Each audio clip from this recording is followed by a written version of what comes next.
Na pandemia eu perdi todo o patrimônio e fiquei com uma dívida de mais de 10 milhões de reais. Teve algum momento em que você pensou em desistir de tudo? 2 momentos. No momento que eu fui preso injustamente, eu me revoltei muito com Deus, eu me distanciei muito de Deus e depois eu me aproximei muito dele. E aí eu fui absolvido. Que ótimo. Esse momento você foi preso injustamente. E quanto tempo você demorou para provar sua inocência? 4 anos e meio preso, logo no começo da minha trajetória no mercado imobiliário. Eu fui preso através de um cliente. E isso roubou 4 anos e meio da minha vida. Mas foi um filtro natural que Deus permitiu passar e afastou pessoas que não eram para estar comigo na próxima fase. E eu reconstruí minha vida do zero novamente. Ganhamos muito dinheiro com o mercado imobiliário e acabei quebrando novamente, depois de já ter conquistado o que nem no meu melhor sonho eu conquistaria. Uhum. E recomeçamos daí não do zero. Sim. Recomeçamos do menos muito. Nossa! Meu Deus! Gente, presta atenção. Até na prisão este homem já passou.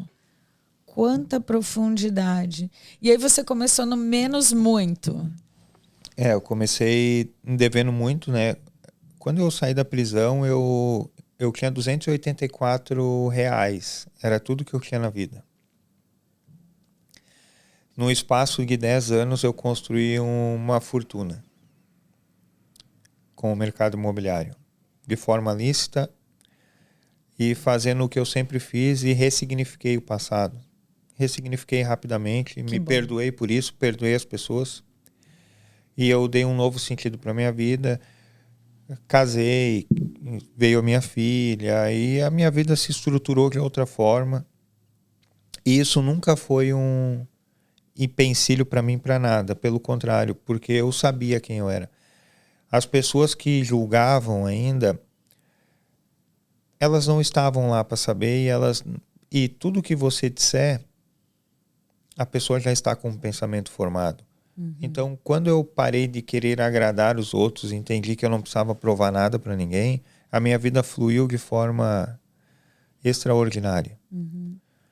E abri diversas empresas e a gente cresceu com muito trabalho, mas aprisionado ainda. Eu não estava mais numa prisão, mas eu criei a minha própria prisão. Forte. E aí eu estava preso ao operacional de muitas empresas, a escritórios, e comecei a criar mentiras para mim mesmo e para minha família. É só agora, é só por um período, eu preciso acelerar nesse tempo. Só que na minha mentalidade eu ainda era aquele homem com R$ 284, mesmo tendo milhões no banco. Uhum. E tendo patrimônio em imóveis, em carros, em diversas coisas. A minha mentalidade estava presa lá atrás, com apenas R$ 284. E então eu não me permitia vivenciar coisas que eu vivo hoje. Porque o medo da escassez e da quebra fazia com que eu quisesse acumular mais e ficasse preso nessa operação. Aconteceu que o dinheiro tomou conta do meu coração e a distância que eu criei, eu cavei um abismo muito grande entre eu e Deus. Tudo era dinheiro. Eu era insuportável. Quando eu estava nesse estágio alto de cegueira, veio a questão do orgulho, o ego. E aí isso precede a queda do homem. Quando era para eu parar, eu acelerei. E aí eu caí. E eu perdi todo o nosso patrimônio. Todo. E foi durante a pandemia, né? Foi na pandemia. Na pandemia eu perdi todo o patrimônio e fiquei com uma dívida de mais de 10 milhões de reais. É muito dinheiro em dívida. Muito. Muito dinheiro. E aí veio a aviação. Nesse momento eu também pensei em desistir, pensei em me suicidar.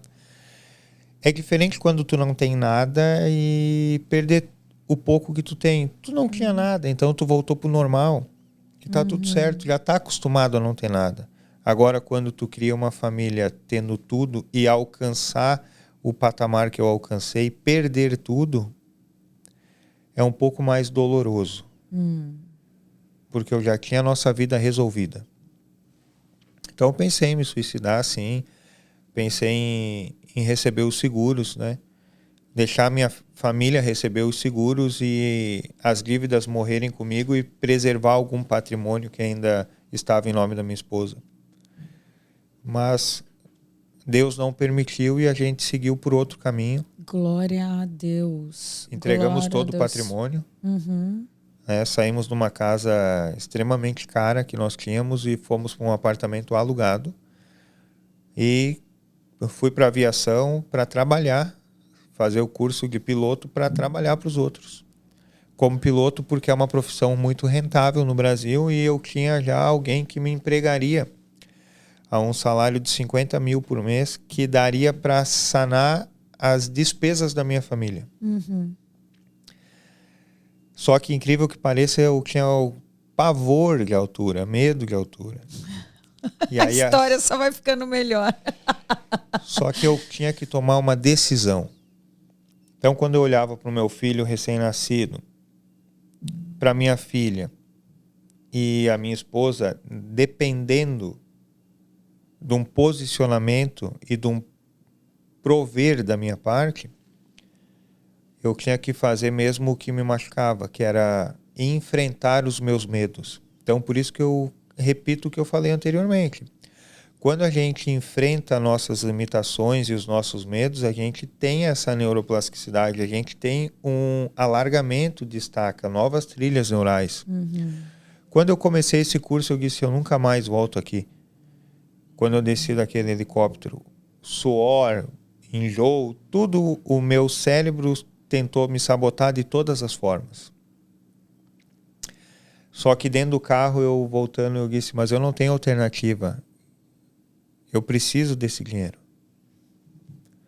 E eu voltei, fiz o curso todo e mesmo com medo. E uma frase que eu disse da Bíblia, algumas pessoas riem quando eu falo isso, mas eu respeito a ignorância delas. Eu aprendi a respeitar até mesmo a ignorância das pessoas. O meu primeiro voo solo, eu tinha que decolar, taxiar na cabeceira da pista e decolar e ir embora, fazer um voo sozinho de helicóptero. O tempo não era bom, não era propício. Eu estava com medo. A minha mente dizendo várias coisas, tu vai morrer, tu vai cair, tu não é capaz, tentando me sabotar de todas as formas. Frio na barriga, nó na garganta e tudo. E aí eu nunca esqueço, eu respirei. E aí eu lembrei de uma passagem da Bíblia. O verdadeiro amor lança fora todo medo. O verdadeiro amor lança fora todo medo. Eu repeti isso umas 5, 6 vezes. E acelerei aquela aeronave na pista e corri a pista toda e decolei. Só que quando eu cheguei lá em cima que eu decolei e não tem mais volta, quando eu acelerei na pista já não tem mais volta. Não tem mais retorno. Dali é para frente e para cima. Assim é na nossa vida. Quando a gente rompe e a gente atropela os medos e lança fora todo o medo. Quando chegou lá em cima, eu tenho a filmagem, que são câmeras colocadas dentro da aeronave, né, para ter a avaliação do teu comportamento, as coisas, né? O sorriso no meu rosto de romper e estar lá em cima, eu já sabia o que fazer. Eu fui treinado, eu estudei aquilo. Só que a minha mente tentou sabotar. E aí quando eu rompi aquilo, a satisfação, o medo, me trouxe domínio pleno sobre aquilo. E eu pude... Hoje eu tenho necessidade de voar, eu amo voar. Eu sempre que eu posso, eu estou voando sozinho para um lado para o outro. Porque se tornou uma paixão. Sim. E aí eu entendi que a gente tem medo do que nós não dominamos. E a gente nasceu para dominar sobre tudo. Se o homem criou aquela máquina, Ele domina sobre ela.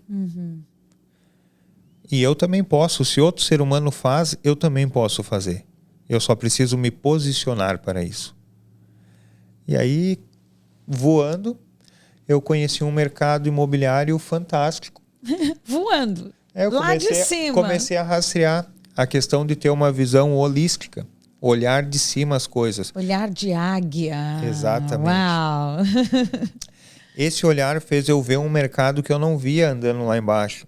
Porque era em outra região, não na minha cidade, esse curso, não tem aeroporto na minha cidade. E eu comecei a ver esse mercado e eu disse, para uma pessoa como eu que conhece o mercado, esse é um mercado de oportunidades. Eu não precisei voar um único dia comercialmente para ninguém.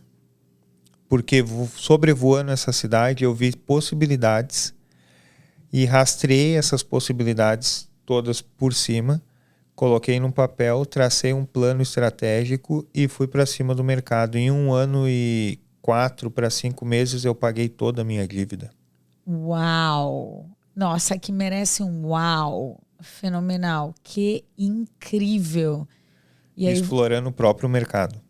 E sem tirar um único real do meu próprio bolso. Usando os recursos do seu network, eu diria. E do mercado.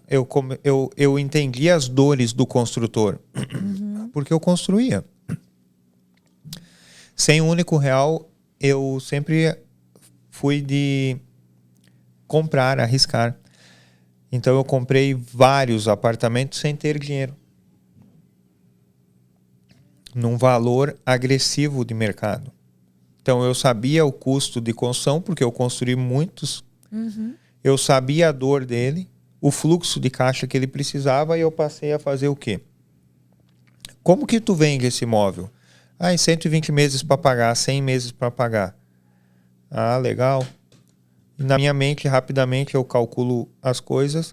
O ponto de equilíbrio dessa operação é no 56º mês, no 48º mês. Então, até ali ele está desembolsando o recurso do bolso, está sangrando a operação. Eu que pago meu cliente que paga 55% do valor de tabela que você quer, mas eu fico com 10 unidades. Eram apartamentos de ticket médio de 2 milhões e 800 a 3 milhões de reais. Eu que pago 55% do valor. Você enlouqueceu, Ezequiel. Teu cliente não quer comprar. Não, ele vai comprar. Então a gente negociou, eu expliquei para ele, se você vender para o mercado em 120 meses, você tem 10 anos de fluxo de caixa para rever esse dinheiro no caixa. Então você vai tirar dinheiro do teu próprio bolso por 48 meses. Quanto tempo falta para a obra ficar pronta? 2 anos, 24 meses. Então eu vou te pagar 55% do valor de mercado dele, de tabela, mas eu vou te pagar em 24 parcelas. Então eu vou colocar dinheiro no teu caixa para você terminar a obra. Ou você vai receber em 98 parcelas posterior ao teu recebimento. Então, se você calcular no tempo, o teu desembolso é muito mais viável capitalizar esse recurso e não expor caixa na operação. Sim. Por isso, todo negócio, mesmo que a proposta inicial for esdrúxula, ele tem vários ângulos a serem analisados. Quando ele olhou por essa ótica, ele disse, você tem razão. Espera aí, com esse recurso de 10 apartamentos, eu termino minha operação e os outros eu vendo no fluxo, faço carteira de recebível. Agora, se eu vender todos no fluxo, eu vendo os 10 no fluxo, eu vou receber nem 20% do valor que tu está me ofertando nesse período. Isso. E eu vou ter que desembolsar 80% desses 10 apartamentos. Uau. Do meu capital próprio. Totalmente estratégico. E eu quero fazer essa operação. Ok. Eu não tinha R$1 nesse momento. Todo o meu recurso estava sendo pago à aviação. Quando a gente fechou esse negócio, eu comprei esses apartamentos por uma empresa que a minha comprou. Uma empresa que a minha esposa é detentora dela. Comprou esses apartamentos. Aí eu passei para o segundo problema. Convencer a minha esposa a assumir uma dívida de 10 apartamentos em 24 parcelas que eu não tinha o dinheiro para pagar a primeira parcela. Uau! Então a gente comprou, sim.